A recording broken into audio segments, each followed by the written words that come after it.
wind was alive that night, a wild, screaming thing tearing across the valley as if the earth itself had angered it. It clawed at the ancient trees until their trunks groaned in protest, until their roots trembled beneath the frozen ground. Snow didn't fall, it attacked, slashing sideways in violent sheets, blinding the world behind walls of white breath and fury. Somewhere inside that chaos moved a woman. Lyra, the forgotten Omega, the one whispered about in every pack and pitied in none. They called her cursed, and maybe she was. Yet even curses learn to crawl through storms. Her figure was only a smear of motion against the whiteout, stitched together from grit and stubborn breath. Each step was an act of defiance. Each heartbeat, borrowed from something greater than will.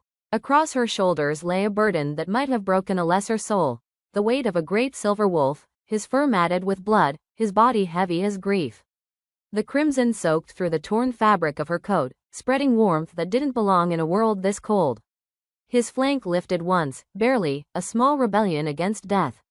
Lyra's lips were split and raw where the wind had bitten them. She tasted iron but couldn't tell whose blood it was anymore, his, hers, or the storm's. Her eyes burned, half from the cold, half from the tears she refused to let fall. Still, she kept moving. She couldn't stop, not after what she'd done. Not after the promise she made beneath the shattered moon. I won't lose another one, she whispered, her voice breaking before it reached her own ears. The wind stole the words and carried them away like secrets. Time lost meaning. Hours blurred into white, white into nothing. The world had no edges anymore, just a vast expanse of cold and heartbeat, rhythm and pain. Every few steps, the wolf's paw dragged, leaving long trails of red through the snow. She hitched his body higher on her shoulders, bones creaking, teeth clenched. Something cracked in her neck, but she didn't care. Stay with me, she muttered, voice trembling. Please. There was no answer, only the rasp of shallow breathing. Yet she kept talking, words tumbling out like a prayer to keep him tethered to life, as though her voice alone could drag both of them through the storm. The trees thinned, the air sharpened, the sound changed, a low rush in the distance, muffled but unmistakable. Water. Impossible in this season, yet there it was, a whisper of a river still moving beneath the ice. If she could reach it, follow it downstream, maybe there'd be shelter. Maybe someone would help before they smelled what she truly was. Her knees gave out, pain flared through her leg, sharp and cruel. She fell hard, the snow bursting around her a white explosion. The wolf slid from her shoulders with a heavy thud. For a moment, she just knelt there, breathing in shallow gasps, staring at him. The sky above spun, gray, endless, pitiless. The storm pressed down like a living weight, squeezing the breath from her chest. And then, it stirred. The old fear, the one that had lived inside her since the night she lost everything. It began as a faint pulse beneath her ribs, soft, familiar, dangerous. Then it spread, heat snaking through her veins until her blood hummed. The silver fire. It moved beneath her skin like trapped lightning. Beautiful, terrible, unforgiving. It always came when she was close to the edge, a wild, defiant power that refused to let her die. Not now, she whispered, pressing her palm against her chest. But the flame never listened. It never had. The snow trembled around her, glowing faintly, as though moonlight had escaped from beneath the earth. The air thickened with energy. The wolf stirred beside her, his breathing steadier, less ragged. Lyra stared down at her trembling hands, at the light seeping through the cracks between her fingers. Panic clawed at her throat. If anyone saw this, if any pack caught sight of what she truly was, they'd call it witchcraft. They'd call her the same thing they always had. Cursed. An Omega who should never have been born. The light flickered and faded. She let out a long, shuddering breath and pulled the wolf closer, folding her arms around his cold body. His heartbeat pulsed against her wrist, faint, but there. That's enough, she whispered. That's enough for now. Above them, the storm began to shift. The furious howl softened, its anger cooling into something almost curious. Somewhere in the distance, a sound answered it, deep, ancient, fretted with command. A wolf's call, but not one she recognized. Lyra's head lifted. The wind whipped her hair across her face as she squinted through the veil of snow. Nothing, only the ghostly shimmer of the half-frozen river glinting like broken glass. But she felt it, that gaze, unseen yet heavy, watching her from beyond the storm. Something old, something that knew her name. Her strength gave out. She lay beside the silver wolf, cheek pressed to the ice. Her lashes froze together as she blinked. Still, she smiled faintly, a fragile, quiet smile. I kept my promise, she murmured into the snow. The river answered with a soft crack, ice shifting in reply. Then silence, vast and holy. The storm hushed, as though the world itself had stopped to listen. Snow still fell, but gently now, lazy, drifting flakes landing on her lashes, her hair, her open palm. Her heartbeat slowed. The pain dulled, slipping away from her body as though it no longer belonged to her. For the first time in Horse, she could hear her own breathing, shallow, uneven, but hers. The sound filled the quiet like a fragile song. The river whispered beneath the ice, the current speaking in low, secret tones. She imagined it carrying her words somewhere safe, somewhere beyond the cold. She stared at the faint shimmer on the water's surface, the reflection of a moon she could not see through the clouds. Her body felt heavy, her thoughts light. They floated, drifting toward the places she once belonged, toward faces that had turned away. The pack, the night she ran, the look of horror in their eyes when her power flared. The silence that followed, crueler than any wound. Maybe this is what peace feels like, she breathed. The words barely stirred the air. Then something deep in the ground answered, a pulse, soft but steady. She thought it was the river shifting, until it came again, stronger, rhythmic. A heartbeat, but not hers, and then, a sound. A howl, not a cry of hunger or pain, but a call.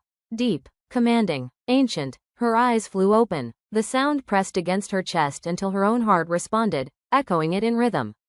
It was power, old and alive. The hairs on her arms rose. The air grew warmer, carrying the impossible scent of pine and smoke, warmth where there should only be deathly cold. The wolf beside her stirred, chest rising with a ragged breath, ears twitching toward that faraway call. Lyra pushed herself upright, her muscles screaming in protest. She reached out, brushing her fingers over his fur. He burned with fever, but he lived. That should have been enough reason to keep fighting. But she was fading, her strength unraveling thread by thread. And then, movement, a shadow through the veil of snow. Tall, broad, walking with purpose. For a moment, she thought her mind had broken, conjuring ghosts out of exhaustion. But the rhythm of his steps matched the pulse she'd felt beneath the earth. Her first thought was fear. Her second, disbelief. No one should be here. Not this far into the wilderness. The figure stopped a few paces away. She couldn't see his face, only the faint gold of eyes catching what little light the storm offered. Neither moved. The storm seemed to hold its breath with them. The scent reached her first, sharp, clean, edged with dominance.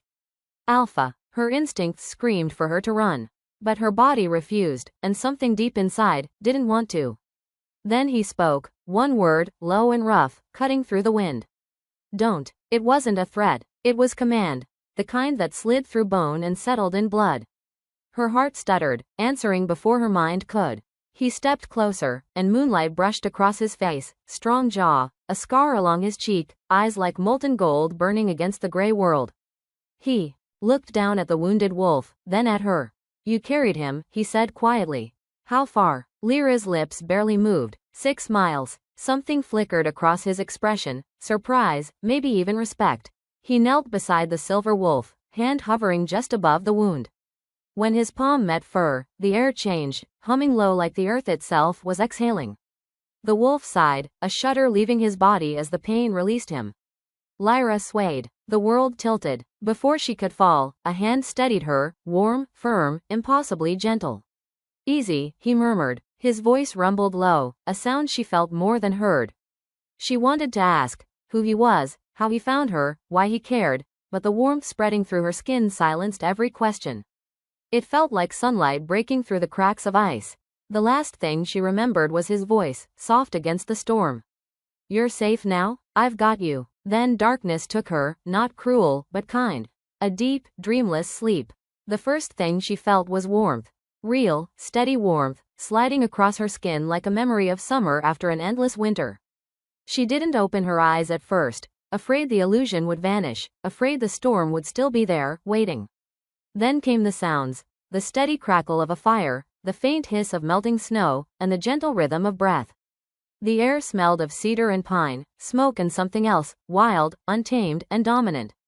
The scent of a wolf. Her body ached, but it was the ache of survival. Each pulse of pain reminded her, I'm still alive. She shifted slightly and felt softness beneath her, a pelt draped over her like a promise. Someone had kept her warm. Someone had kept her alive. Slowly, cautiously, she opened her eyes. The cave glowed in shades of amber and gold, its walls alive with the dance of firelight. Veins of ice shimmered faintly along the rough stone, reflecting the glow like hidden stars trapped in stone. The air was thick with warmth and silence, the kind that hummed after a storm had spent its rage. On the far side of the fire, a man moved, his back turned, shoulders broad, strength carved into every motion. The light caught the edges of his hair, dark and still wet at the ends, and when he lifted another log, a pale scar gleamed down his arm, sharp and deliberate. Then he turned. Golden eyes met hers, bright, clear, predatory. Eyes that didn't belong to a man at all. Lyra froze. Every instinct screamed one word. Alpha. He didn't look startled to find her awake. He looked like he'd been waiting. You should rest, he said, his voice low and rough, a sound that seemed to come from the earth itself. It wasn't a suggestion. It was command. Lyra swallowed hard. Her throat felt like sandpaper. She tried to ask where she was, but he read before the words could form. The northern ridge, he said simply. You crossed my border. He stepped closer, and the fire caught his face, strong jaw, shadowed beard, a beauty too sharp to be kind. A thin silver scar ran from his temple to the corner of his mouth, tugging slightly when he spoke. He looked like a man who had faced too many winters and refused to die in any of them. You carried one of mine, he said quietly. For a heartbeat, Lyra didn't understand. Then it hit her, the weight across her shoulders, the trail of blood in the snow. Is he? He lives. Relief cracked something open in her chest, only for his next words to seal it shut again. Tell me, he said, voice cool as steel. Why does an Omega with no pack drag a poisoned wolf across my lands in the middle of a blizzard? The words struck like a blade. Lyra forced herself upright. The fur slipped from her shoulders, revealing the torn sleeves of her coat, blood dried in dark streaks across her arm. Her pulse jumped, but she lifted her chin anyway. I don't owe you an explanation. A faint curve tugged at the corner of his mouth, not quite a smile. Maybe not, he said. But you crossed into my territory, carried my brother through death's door, and nearly burned yourself doing it. That earns at least one question. His brother. The words echoed in her head like thunder. She turned toward the far side of the cave, where another figure lay under heavy furs. The same silver fur she remembered. The same scar at the shoulder. Breathing slow, steady, alive. I didn't know he was yours, she whispered. I know, the Alpha said. That's the only reason you're still breathing. He didn't say it as a threat, just truth. And somehow, that truth unnerved her more than any growl could have. The silence that followed wasn't empty. It pulsed, filled with the weight of his presence, the crackle of the fire, the storm's muffled growl outside. His gaze studied her like a wolf measuring the strength of another predator. Finally, his voice broke the stillness. You said nothing while you froze. No name, no plea, but you said his life mattered. Why? Lyra stared into the fire instead of at him. The flames blurred. Her eyes stung for reasons that had nothing to do with the smoke. Because no one ever said mine did, she whispered.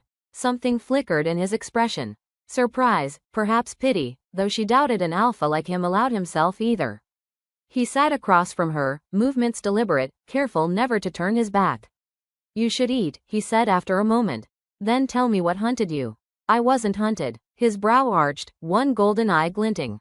Every scent I caught on the wind says otherwise. She clenched her jaw. He didn't press. Not yet. He simply tossed another log into the fire. Sparks leapt and faded between them, bright, brief, and gone. The silence stretched, thick but not hostile. Something else lived in it, a strange, heavy awareness neither of them wanted to name.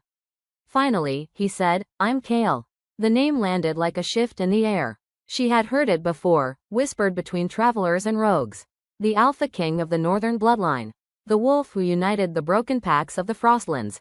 Dangerous, merciless, bound to no one. I know who you are, she said. Then you know why I can't let a stranger with silver fire under her skin walk free.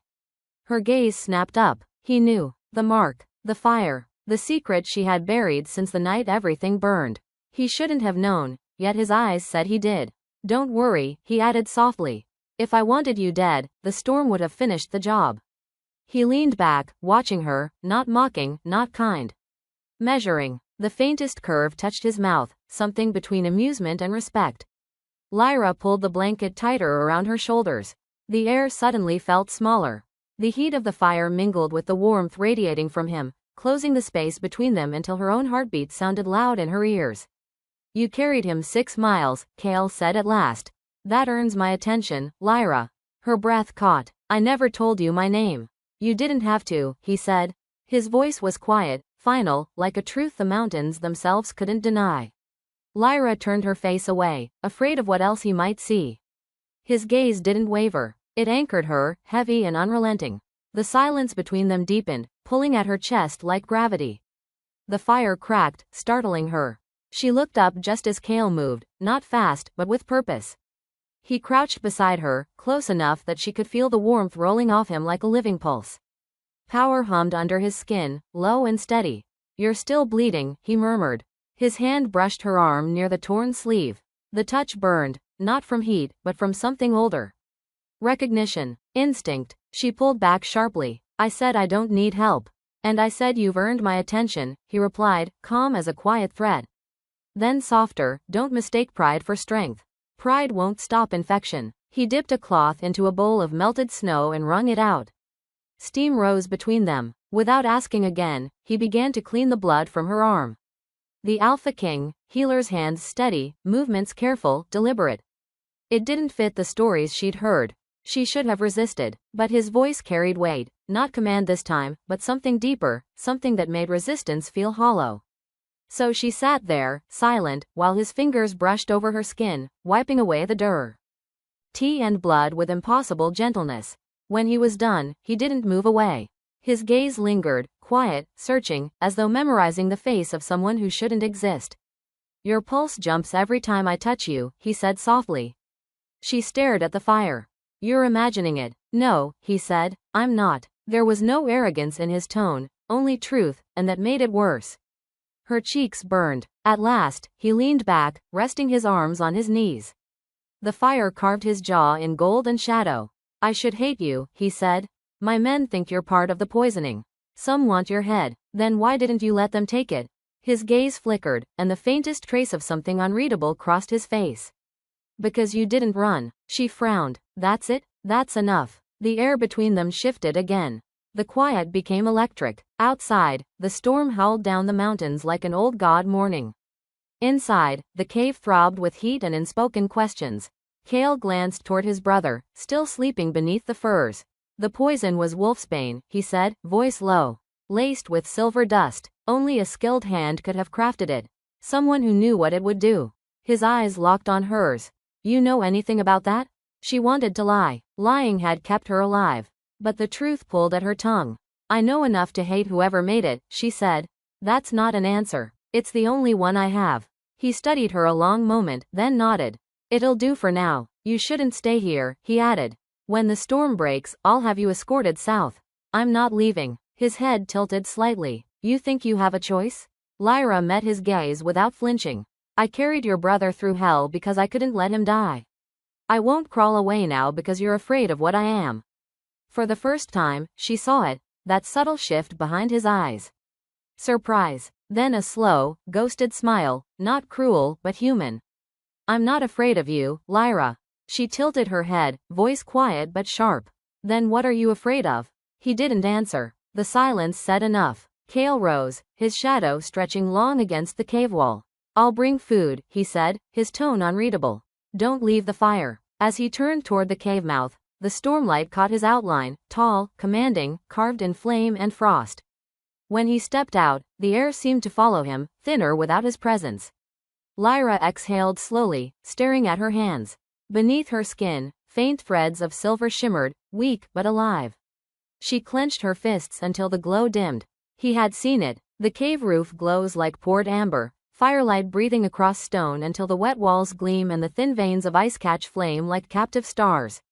A single figure moves beyond the fire, broad-shouldered, steady, dark hair damp at the ends, a pale scar flashing down his arm each time he lifts another log. He turns before she can speak. Gold eyes meet hers, bright, startling, too clear for any human gaze. Lyra goes still. Every instinct inside her names him in one word, Alpha. He isn't surprised she's awake. He looks as if he has been waiting. Rest, he says, a low, rough voice shaped by silence but certain enough to leave no argument anywhere to stand. Her throat is dry. She tries to ask where they are, but he answers before the question finds air. The northern ridge. You crossed my border. He steps closer and the fire throws his face into relief.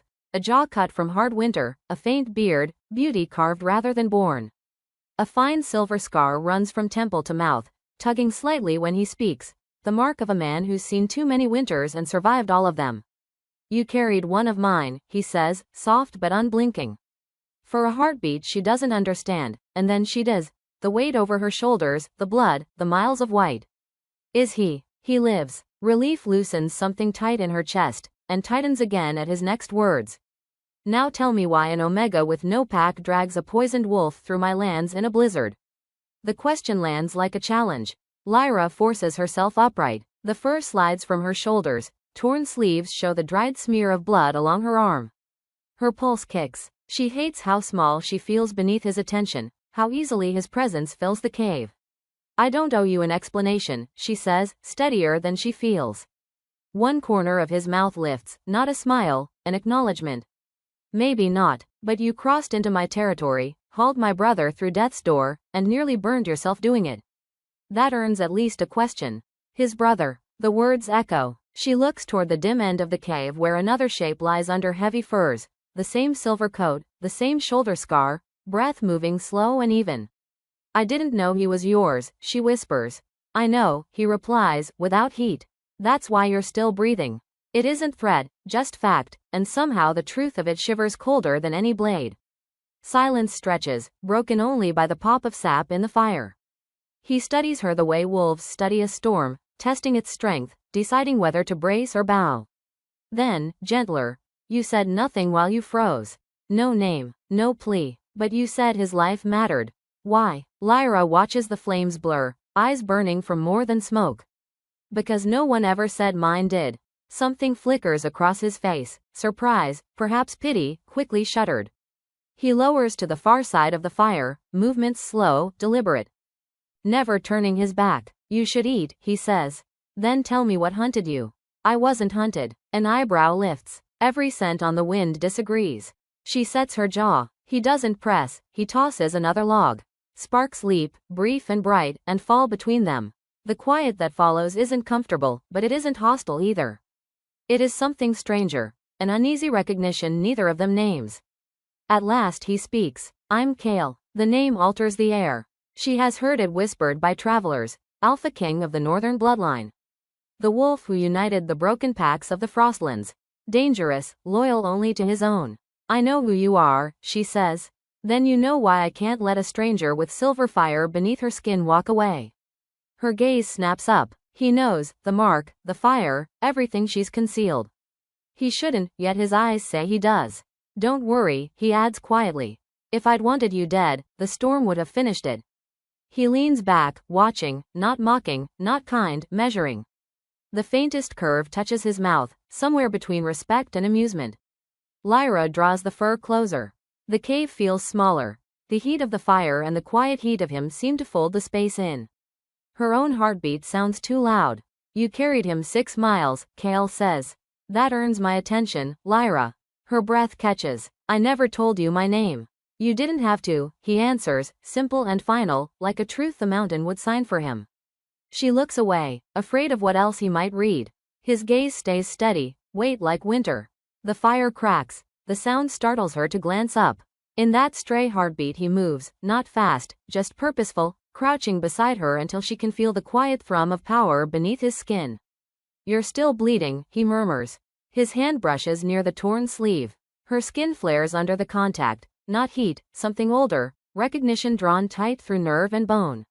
She pulls back. I said I don't need help. And I said you've earned my attention, he returns, calm as stone. Don't mistake pride for strength.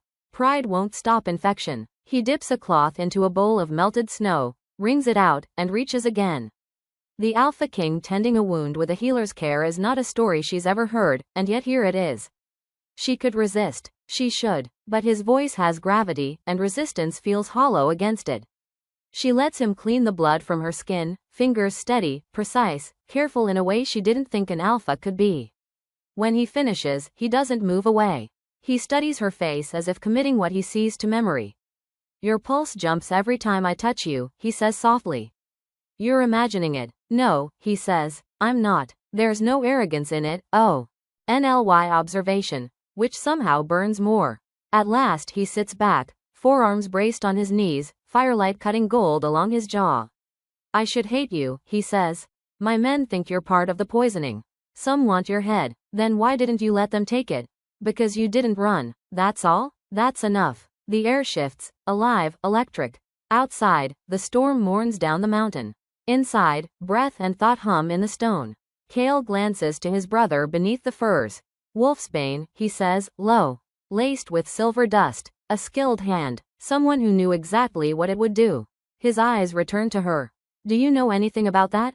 She wants to lie. Lies have kept her alive. But with him, deceit feels small. I know enough to hate whoever made it. Not an answer. It's the only one I have. He studies, then nods. Good enough, for now. You shouldn't stay, he adds. When the storm breaks, I'll have you escorted south. I'm not leaving. You think you have a choice? I carried your brother through hell because I couldn't let him die, she says, meeting his gaze without flinching. I won't crawl away now because you're afraid of what I am. It catches him off guard. A slow, ghosted smile. Not mockery, recognition. I'm not afraid of you, Lyra. Then what are you afraid of? He doesn't answer. The silence weighs more than any admission. He rises. I'll bring food. Don't leave the fire. At the cave mouth, his silhouette cuts tall against the snowlight, a presence that leaves an echo after it's gone. Lyra exhales. The air feels thinner without him. She looks at her hands. Tiny motes of silver flicker beneath her skin, faint, almost nothing, but there. She closes her fists until the shine gutters out. He saw. She knows he saw. And still, he didn't call her monster. He didn't flinch. He didn't reach for a weapon. He only looked at her as if she were a puzzle worth solving. When he returns, he tosses a strip of dried meat across to her and sits opposite. Firelight dances between them like a fragile truce. You could have left me to die, she says. Why didn't you? He watches the flames, not her. Because when I found you, the storm stopped for 3 heartbeats. A beat. I don't know what that means yet. I intend to find out. Night presses against the cave like a living thing. The wind has gentled, but its voice still threads through stone, low, sorrowing, echoing the rhythm of Lyra's pulse. Kale stands at the entrance, a dark outline cut from pale snowlight.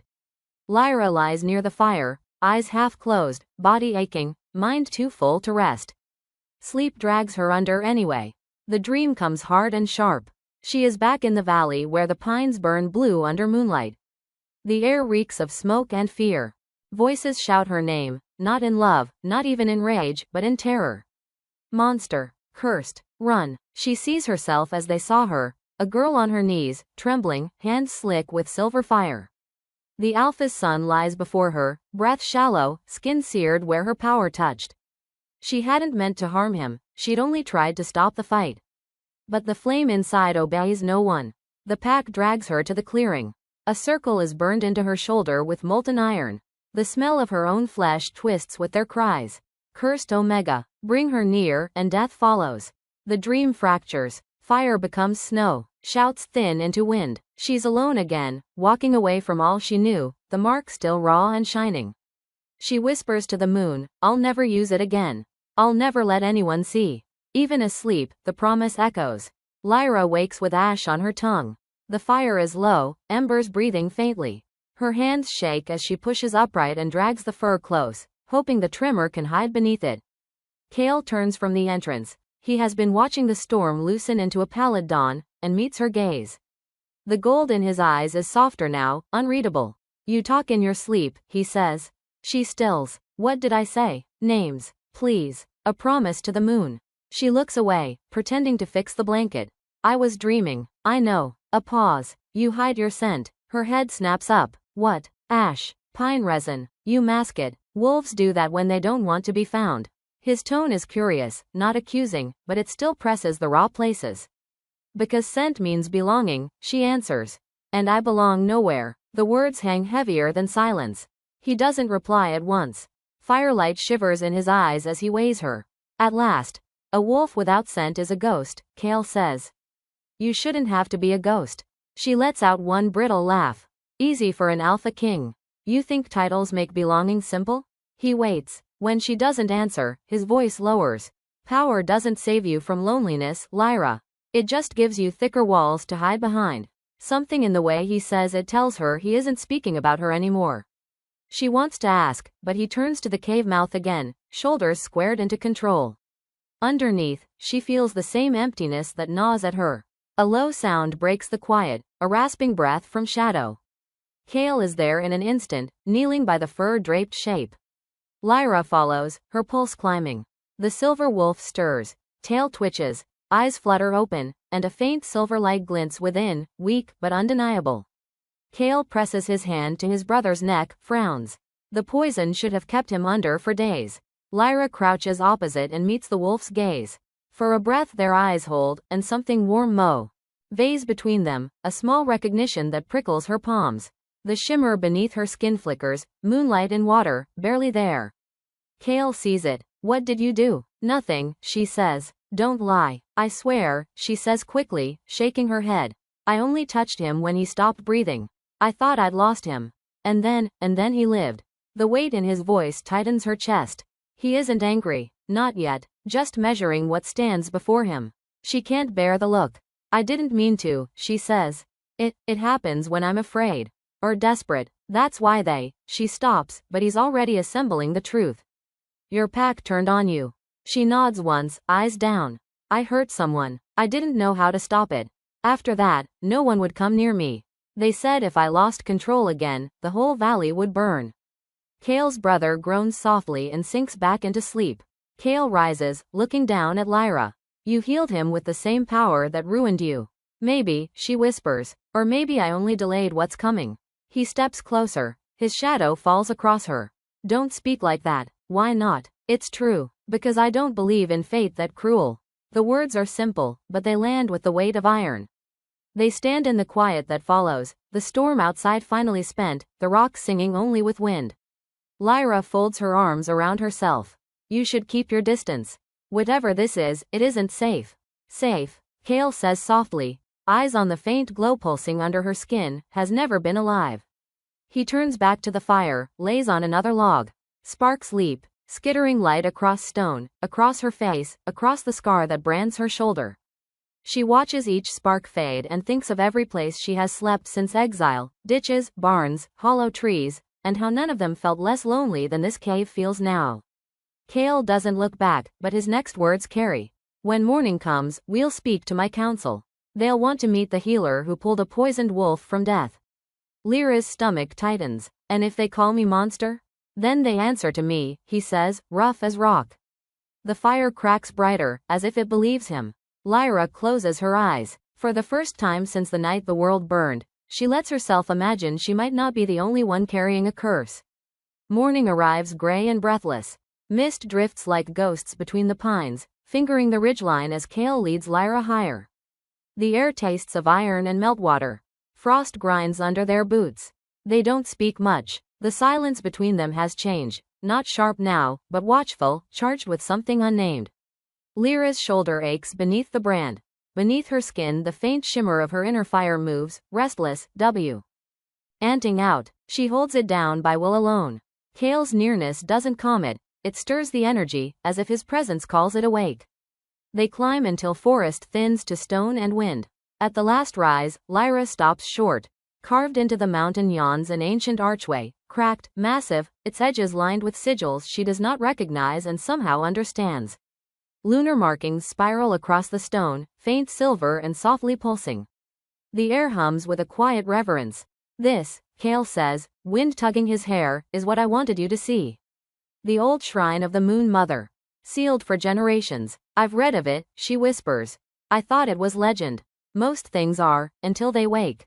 They step inside. The chamber widens into a cathedral of stone.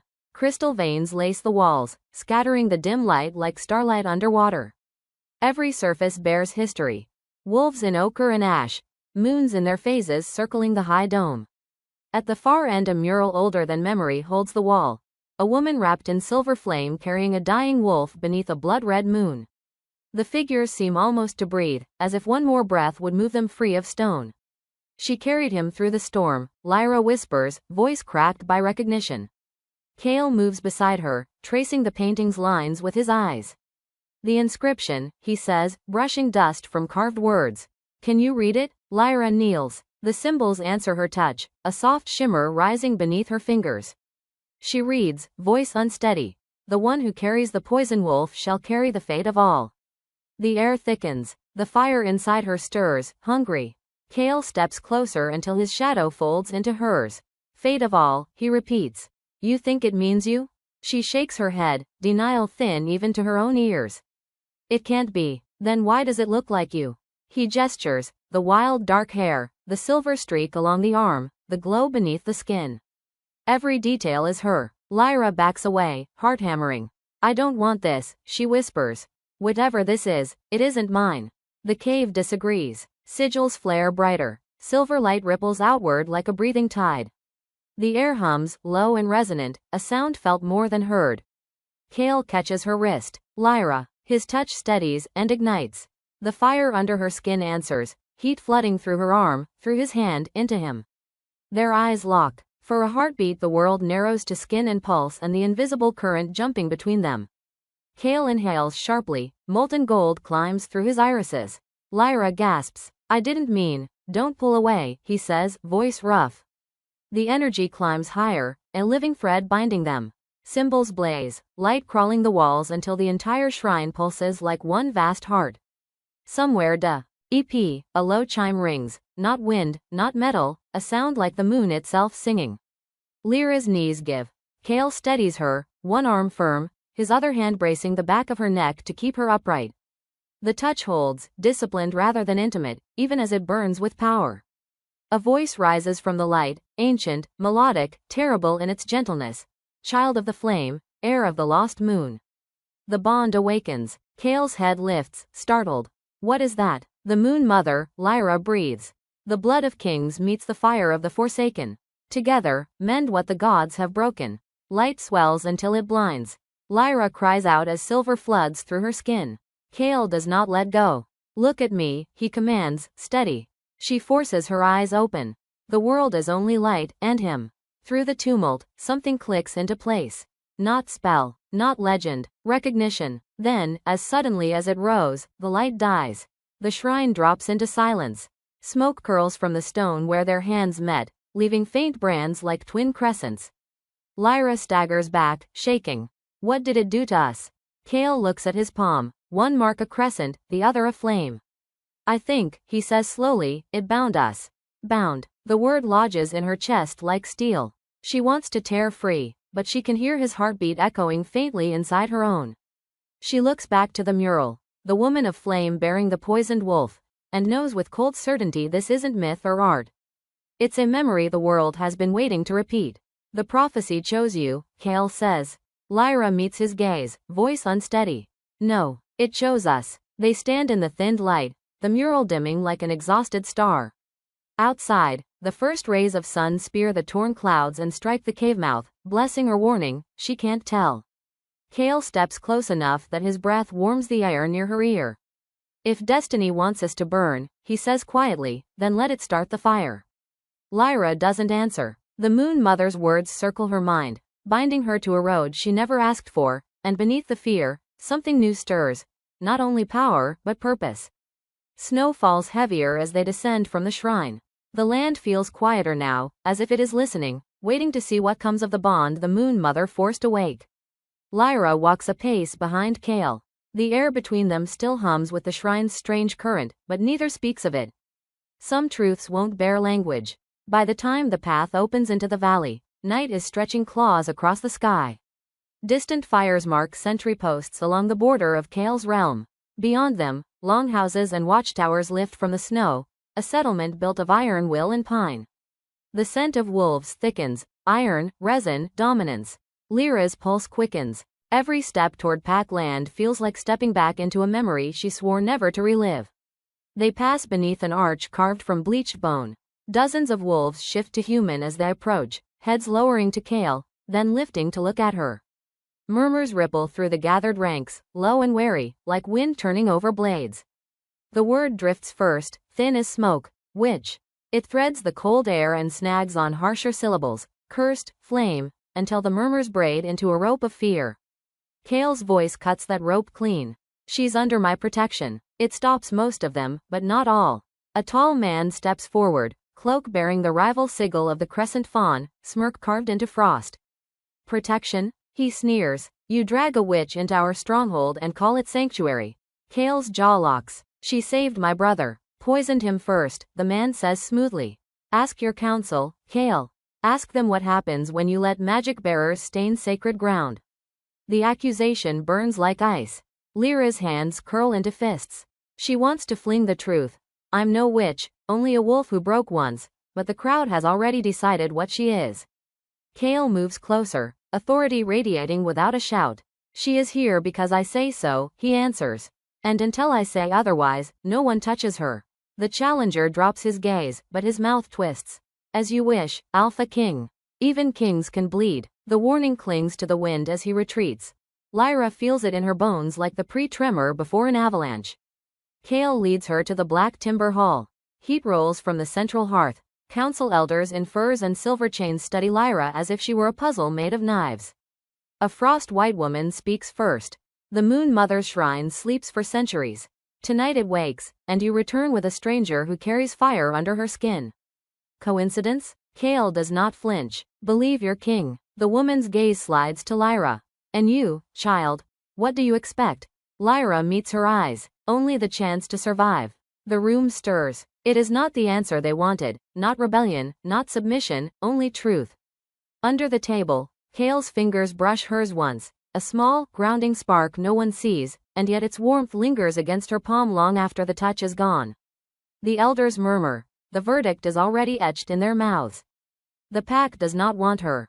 The pack never will. 3 nights later, the full moon climbs like a blade. The valley gathers for the winter oath, torches circling the clearing, drums steady as a great heart. Lyra stands at the edge beside Kale. His brother sits near the fire, pale, alive, eyes on her with gratitude, or is it caution? Every stare presses like the tip of a spear. Silver motes tremble beneath Lyra's skin. She hides them under her cloak. Kale steps forward to speak. A howl tears the night open before he can. Not celebration, war. Figures burst from the treeline. Wolves painted in ash and blood, banners of the crescent fawn snapping like black wings. Chaos detonates. Steel flashes. Fire scatters. Kale shifts mid-leap. A black wolf with gold fire eyes, and meets the first attacker's head-on. Teeth, fury, the clean grammar of a kill. Lyra runs before thought can catch her. The bond still humming from the shrine drags her as surely as a hand. A rival Alpha lunges at Kale's ribs with a silvered spear. She sees it too late, and then the world slows. Blood ignites. Silver fire bursts from her palms and slams the attacker sideways. The spear clatters and the man drops, swallowed by light. Silence, for a heartbeat the size of a lifetime. Then whispers hiss. Witch, curse, unnatural. Kale shifts back, chest heaving, eyes wild, looking at her as if she is both shore and storm. You saved me, he says. She nods once. And doomed myself. The pack rings them in. No one steps closer. Even Kale's brother looks stricken, the silver in his gaze dimmed by dread. She brings death wherever she walks, an elder shouts. End her now, before the prophecy roots. Kale is between them in a breath, voice like thunder cracking rock. Enough. But fear multiplies faster than courage, torches lift, teeth bare. The clearing tastes of panic, not hers, theirs. Lyra looks at Kale. I told you, she whispers. They will never see me as anything but a curse. Let me speak for you, he pleads. You already did, she says. It isn't enough. By dawn, judgment. The first vote is execution, the old law rising like a specter. Kale's fury shakes the hall until no one dares speak the word again, but even his rage cannot pry apart a law older than any crown. Exile, then. Mercy by inches. When they bring her to the border, snow falls in pale sheets, erasing tracks as fast as they form.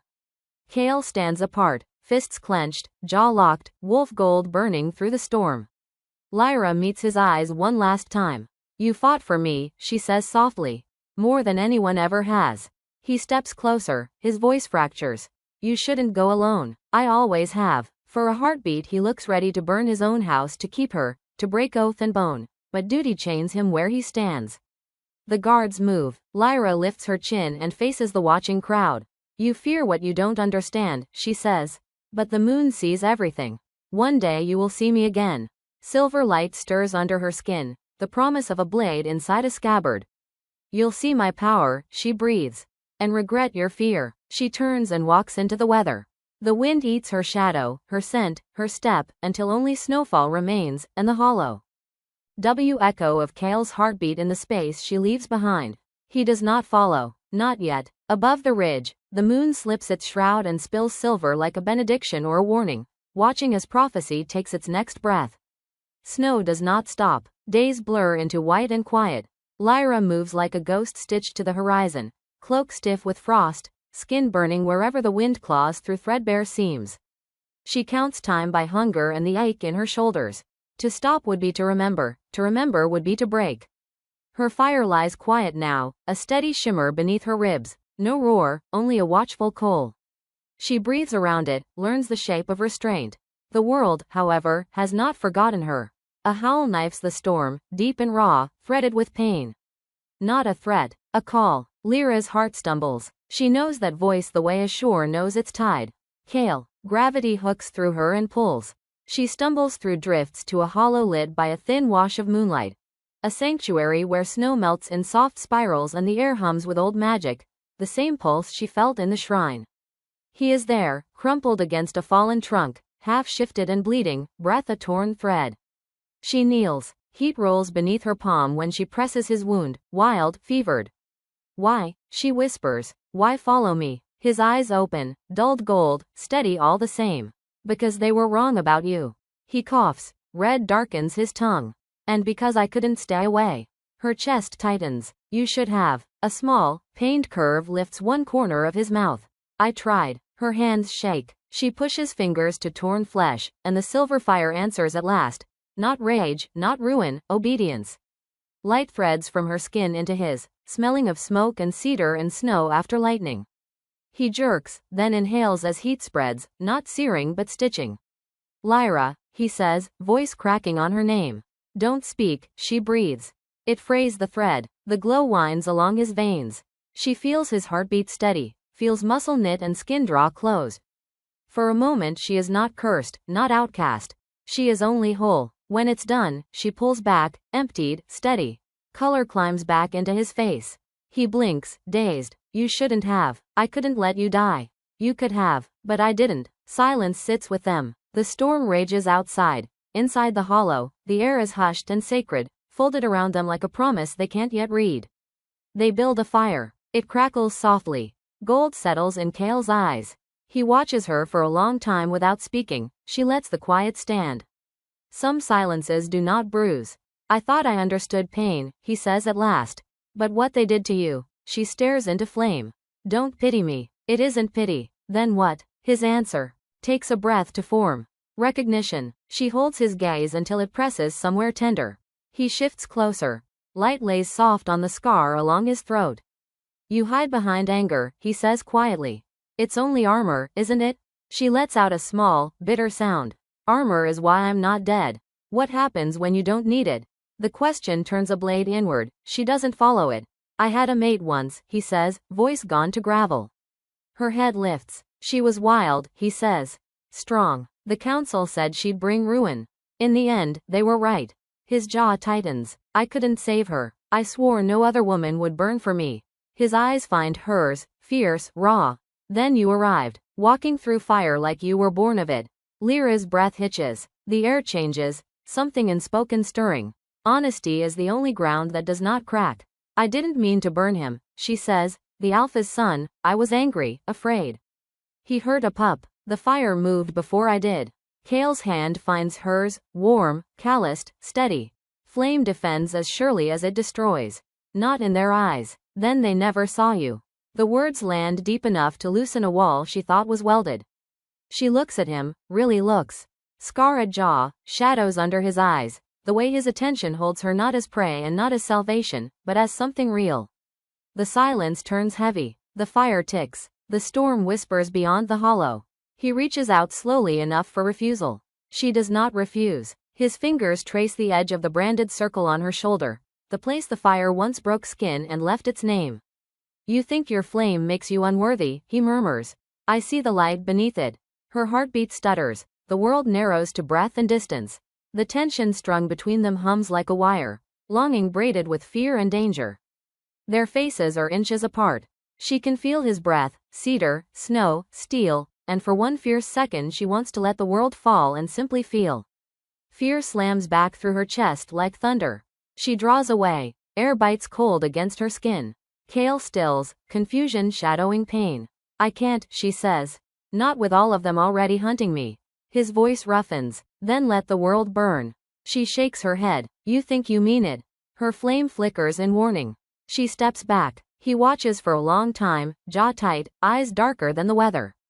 Then tell me what you want, he says. Do I stay, or do I go? Moonlight gleams on the wet shine in her eyes. I want to trust you, she says, honest as a wound. I don't know how. His voice gentles. Then I will wait until you do. By dawn the sanctuary fire is a shallow bed of coals. Kale sleeps at last, back to stone, lines of exhaustion softened by the ember's small light. Lyra has not slept. The air feels wrong, a pressure like the valley holding its breath. She steps out. The silence is too still. It breaks not with snow, but with the thrum of wings. Figures drop from the ridge, half-shifted wolves in black cloaks, the crescent fawn's eyes and knives. Before she can draw a breath, one strikes. The world flips. Darkness eats the edges.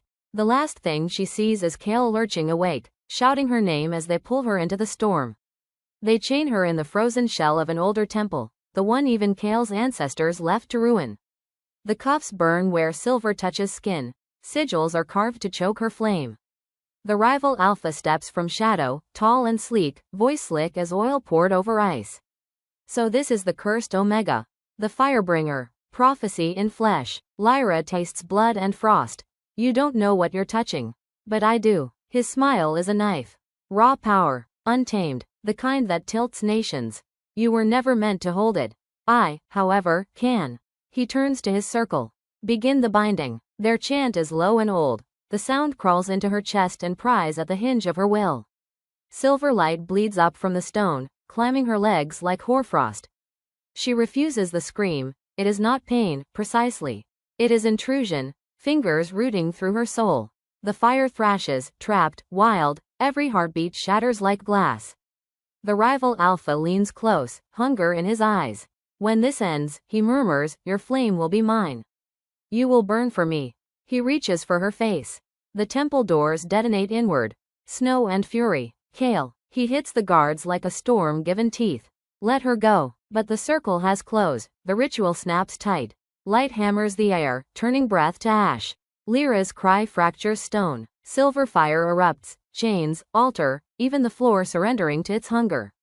The power she strangled for years breaks free, uncontrolled, poisoned by the binding, roaring through the temple like a living thing. Kale reaches. Heat drives him back. Lyra's eyes blaze white silver, not the eyes she knows. The rival Alpha laughs, drunk on triumph. Behold the destroyer. Thunder splits the sky. Lightning forks across the mountain spine. Wolves drop to their knees in the snow, terror racing pack to pack. They will tell this night for centuries. The night in Omega burned like a god. Inside, Kale forces into the heat, blinded but unbroken. Through the blaze he finds only an outline, Lyra, shaking, trust between agony and power. Fight, he shouts. You are stronger than it. She hears him through the roar, a thread of voice beneath floodwater, but the fire hisses promises. Let it burn. Let them learn. Faces leer in the light, every judge, every brand, every turned back. For one terrifying beat, he wants the world to glow to cinder. Kale's hand finds hers through the heat. It scorches him, but he holds. Come back, he says, voice breaking. Do not let them name you anything but what you are. Gold meets silver, and something shifts. The flame falters, listening. The rival Alpha's power surges. Kale drops to one knee. Lyra feels his heartbeat stutter through the bond she never meant to forge. Not collar, not chain, a tether spun of spirit and flame. He is failing. Because of her, something snaps clean. She rises. chains melt and fall like dead snakes. The fire doesn't fight her now. It becomes her. The air shimmers. Silver pours from her skin, pooling into the cracked floor, lifting in waves. The rival Alpha staggers, fear scrubbing away arrogance. What are you? Lyra's voice is calm and terrible. I am not your curse. The fire unfurls behind her like wings. I am your Luna. It is not a human sound. It moves through mountains and marrow. Every wolf in the north feels their bones bow. Even those who begged for her blood lower their heads without knowing why. Kale drags himself upright, awe and grief colliding in his eyes. The rival Alpha runs, the flame catches. His scream is brief. When the light recedes, only ash dirties the snow. The temple shakes. Stone splits. Lyra turns. Her eyes are softer now, almost her own. Go, she says. He steps toward her. Not without you. You don't understand, she says, voice trembling with the weight of it. If I am bound to earth, the fire will gutter. If I am unbound, light pours from the breaking floor. It will live. He reaches her. His palm finds her cheek despite the heat. You said you didn't know how to trust, he whispers. Trust me now. Come back. Silver wells at her lashes. I can't. Not yet. The ground opens brighter. Light pours like water. She leans her forehead to his. A touch that is not a kiss and more sacred than one. When the moon calls again, she breathes, find me. And then she is gone, dissolving into a tower of silver fire that spears rock and snow and night until only starlight remains. Silence. Kale falls to his knees. Across the ranges, wolves tip their heads and sing, not in fear, in mourning, because they know a Luna has risen. Somewhere beyond storm and stone, her voice threads the wind, soft, sure. I was never your sacrifice. I am the fire you tried to bury. I am the light you feared. The words fade, but their truth embers in every listening heart. Kale stares at the moon. It pulses once, as if answering. He presses a hand to his chest where her warmth lives like a coin of sun. Until the next moon, he whispers. Days later, the mountains still smoke. Ash drifts like phantom snow. The temple is no longer ruin but a bowl of molten glass, stones fused by a fire no mortal forge could shape. Kale stands in the heart of it, boots sinking in blackened earth. The air hums faintly, still warm with her. Her scent threads each breath, cedar and cold stars and something that cannot be named. Numbness would be mercy. He has never been given that. What fills him is quieter and deeper, a grief that beats with reverence. His pack approaches in silence. Even those who cursed her name kneel as they feel it, the pulse of what she left behind. It runs in wind and rock, in the mountain's steady heart. At the center of the floor, a single silver flame burns, small and stubborn, refusing extinction. Kale crouches. The glow fractures across his scars. He extends a trembling hand but stops short. The flame leans toward him, almost human, almost hers. He hovers his fingers above it. Heat licks but does not scorch. It pulses once, a heartbeat. He exhales, a prayer and a vow. She was here, a wolf behind him murmurs. Kale does not turn. She is. Silence gathers and listens. When he speaks, his voice carries iron. The Luna has risen. The words climb the shattered ribs of the roof and go on into the night. Heads bow. Some weep. Some almost smile. The old prophecies spoke of ruin. None dared speak of rebirth, until now. Snow begins again, soft and clean, settling over scorch and glass. The silver flame burns on. Kale whispers to it as if the space between worlds is thin enough to carry breath. If you can hear me, I'll wait. Under every moon, in every shadow, until your fire calls. The wind answers, faint, unmistakable, a brush against his ear like the suggestion of a touch. Not a word, a feeling, warmth, defiance, promise. It is enough. If this tale lit a spark in you, subscribe to Moonlight Romance Library, where faded souls, banned flames, and haunted hearts find their voices beneath the stars.